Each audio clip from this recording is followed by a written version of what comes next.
Hey, recovering perfectionist. I'm Claire Riley, and you are listening to episode number 73 of the Recovering Perfectionist podcast. Today, I'm just going to go through my 4 favorite apps, which are all free for productivity and planning. You can see the links and all of the show notes at claireriley.co/pod/73. This is the Recovering Perfectionist podcast, and I'm your host, Claire Riley. So when I first started my business a few years ago, 5.5 years ago now, actually, I did a freebie, which was my 25 favorite apps. Talk about shiny object syndrome. So I have got these down. The next episode is actually my favorite apps for customer service. So we'll talk about those in the next episode. But in this one, I just wanted to go through my top favorite apps for helping me to plan and be productive in my business. So the first one is, as you've probably heard, Asana. Now, I feel like I'm basically a cult leader for Asana because I just love it so much. The interface is beautiful. It's easy to use. It's easy to share. It's easy to delegate to team members. You can set your time, like due dates and all of that sort of thing. There are so many amazing features on the free version of Asana, and I just absolutely love it. Some similar programs that other people really like are Trello and ClickUp and SmartTask. So there's lots of different similar ones that, there are lots of other similar apps that do the same sort of task or same sort of job as Asana. It's all just about a personal preference.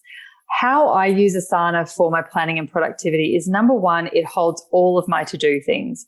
So everything that I need to do today for this work session, everything I'm working on this week or this fortnight, things that need to be done in the next couple of weeks or the next couple of months, and also my toy box, which is where I now put all of my shiny objects and things that I think I'd like to do or change or update in my business, go in the toy box until I have time to set aside some dedicated time to doing them as a project, or I can outsource them or automate them, or however that is going to work. So that's the first way that I use Asana, is for my general to-do, so that I can keep on track with my priorities and what I need to get done in my business. The second thing that I use it for is SOP, which is standard operating procedure or process and procedure steps. So anything that gets done more than once in my business probably has an SOP, and this is a very big passion project of mine.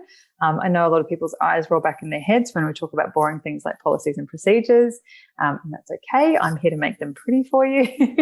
So I have SOPs for how to publish a blog, how to publish a podcast, how to set up and run a webinar, how my CRM works, which is client relationship management tool.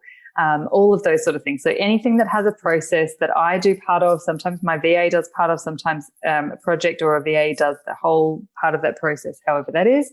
So I store all of my SOPs in Asana, which means that they're a dynamic working document, that it's easy to update, add details, add links.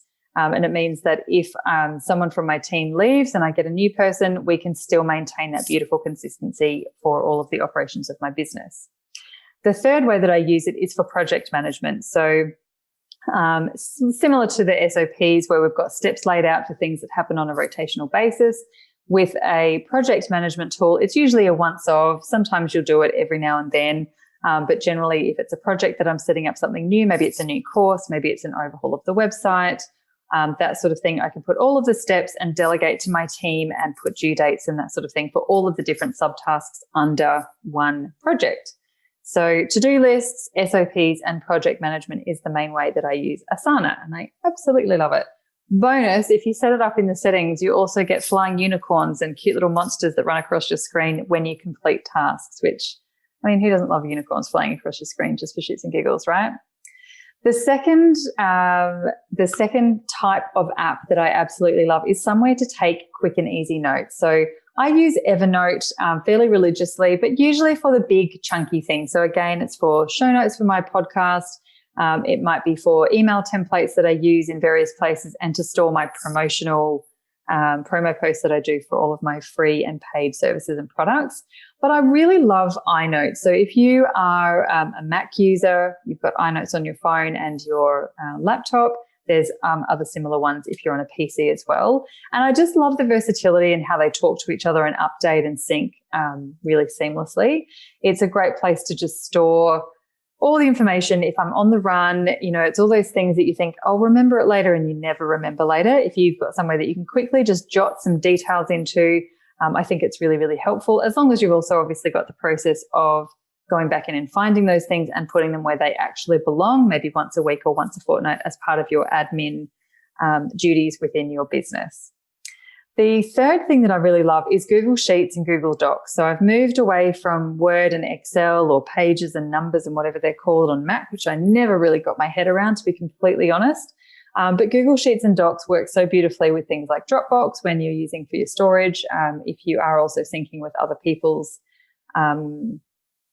document apps and tools and that sort of thing. But Google Sheets and Google Docs are just so fantastic for sharing and that dynamic kind of working document and planning and all of that sort of thing. Really easy to access again across multiple devices as well. And the fourth one, bit left of center, but I really love this. And yes, you could absolutely just use a timer, but there's a really great little tool which is free again, and it's called the Tomato Timer. So for anyone who's ever heard me do any sort of co-working or any sort of group workshopping, I am a bit in love with the Pomodoro style work sessions. The basic premise is that most people work really well with a 25-minute blocks, and you do a 25-minute block of very focused work on one task. You shut everything else down, so you're really tunnel vision focused on one task or one action for 25 minutes. Then you have a 5-minute break where you do something physically and mentally very different. Then you do another 25 with a 5-minute break, another 25, and then you should take a slightly longer break, 15 to 30 minutes ideally. So when you use the Tomato Timer, you can literally just toggle between the 25-minute work session and a 5-minute break and a 10-minute break, and it just gives you that beautiful structure where it sets off a little alarm when it's time for you to jump into the next section.